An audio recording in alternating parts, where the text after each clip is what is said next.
Avertissement, le milieu chaufferie est réservé aux professionnels formés car le milieu est potentiellement dangereux. Il y a un risque d'explosion, d'électrocution, d'intoxication mortelle au CO et de brûlures graves pour l'intervenant. Alors voici une panne intéressante. Donc là le client me fait venir parce que donc la chaudière ne fonctionne pas. Donc là on est sur une piscine qui est ouverte que l'été.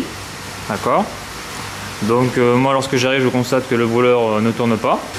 Donc après j'arrive au niveau de l'armoire électrique, bon je vois que tous les voyants sont pétés, donc tout est mort. Hein. Donc là bien sûr j'étais sur un, donc là je l'ai arrêté pour faire la vidéo là, le brûleur. Donc quand je vois ça je prends un peu peur. Hein.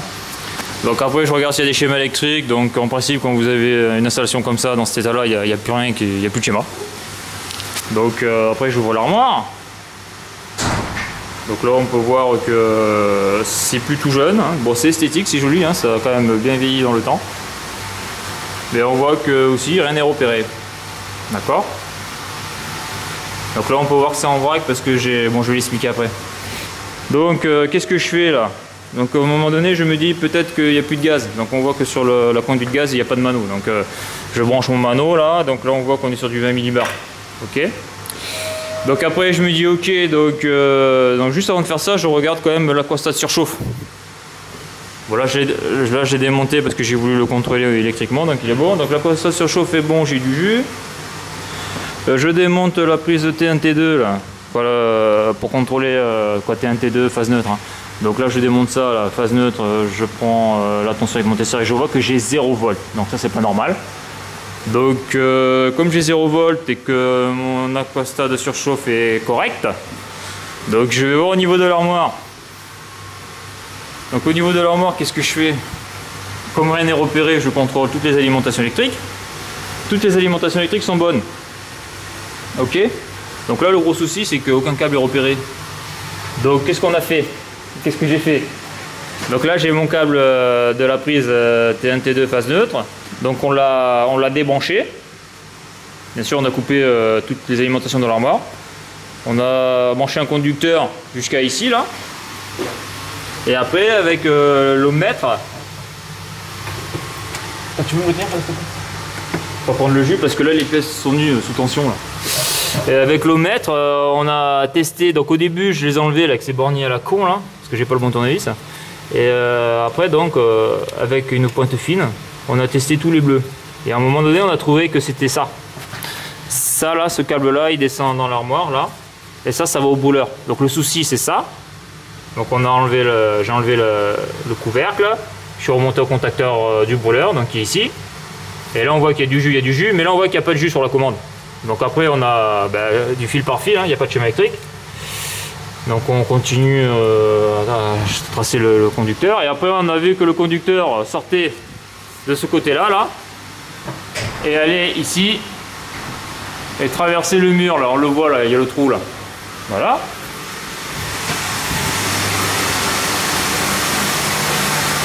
Donc après à l'échelle on peut voir que c'est un gros câble.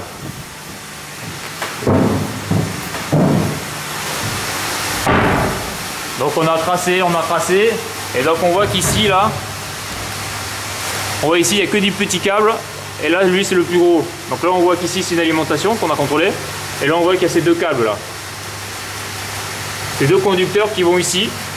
Après, on va là. Et là, qu'est-ce qu'on lit? Contact de sécurité TH. Et là, on va sur 10-11. On va sur celui-là. Donc celui-là, il était le voyant orange était allumé. Donc ça voulait dire qu'il était enclenché. Et c'est la surchauffe 2. Donc on a cherché l'aquastat surchauffe. Donc là on est dans une piscine et dans cette piscine il doit y avoir deux bassins et il y a deux échangeurs. Et il y a deux thermostats surchauffe. Donc c'était celui-là qui était... et en plus il est pas super... il est pas super bien fixé quoi. Enfin c'est possible, il doit vraiment être collé, tu ne dois pas pouvoir le bouger. Donc là il va falloir le resserrer ça. Parce que là c'est un peu la fête quoi. Donc celui-là. Et l'autre échangeur de la piscine, il est là.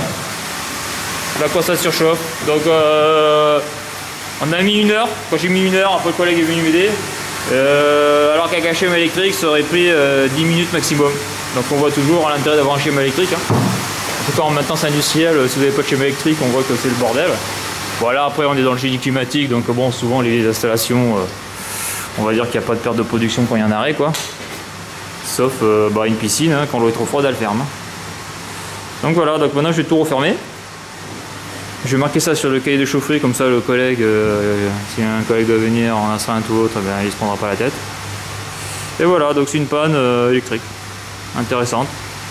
Mais on voit que sans schéma électrique, les choses se gâtent à une vitesse assez impressionnante au niveau du délai de dépannage.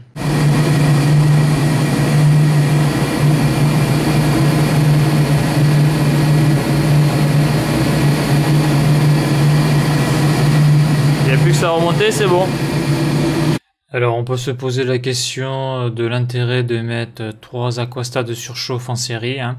Donc on a le premier aquastat surchauffe qui donc surveille la chaudière, donc s'il est en défaut, donc il coupe le brûleur, donc c'est normal. Hein. Et après on a les 2 aquastats de surchauffe sur les 2 échangeurs de la piscine. Donc là, si ça avait été bien fait, si un aquastat surchauffe d'un échangeur déclenche, eh bien ça doit couper la pompe de circulation de l'échangeur et ça doit fermer la 23 voies. Mais ça ne doit pas couper la production de chaleur, donc le primaire, couper la chaudière. Parce qu'on peut le voir par exemple lorsqu'il y a plusieurs planchers chauffants sur des circuits chauffage. Si un plancher chauffant, l'aquastat de surchauffe du plancher chauffant déclenche, eh bien ça coupe que ce départ chauffage là et pas la chaudière, donc tous les départs chauffage. Donc là c'est une bizarrerie, hein. Faut vraiment savoir que sur cette chaufferie, les 3 aquastats de surchauffe sont en série. Donc avec un schéma électrique, on l'aurait vu, ça aurait été facile à dépanner, en tout cas ça aurait été rapide. Et donc là, sans schéma, ça met beaucoup plus de temps. Et comme je l'ai dit, hein, c'est pas logique de mettre un asservissement sur les échangeurs là, avec la chaudière. Alors je voulais aussi rajouter à la fin de la vidéo les photos de l'armoire, car c'est quelque chose que l'on voit extrêmement rarement maintenant hein, dans les installations, hein, ce type de câblage. Hein. Donc je crois que c'est des trucs qui se faisaient il y a une trentaine d'années. Hein. Donc c'est une armoire, on va dire, collector. Donc on le voit, les fils sont collés, hein, c'est vraiment particulier. Et on voit que sur la porte, ils ont mis un bornier tout le long pour faire la jonction avec l'armoire. C'est vraiment c'est quelque chose qu'on voit pas souvent. Donc voilà pour cette vidéo et à bientôt pour une prochaine vidéo.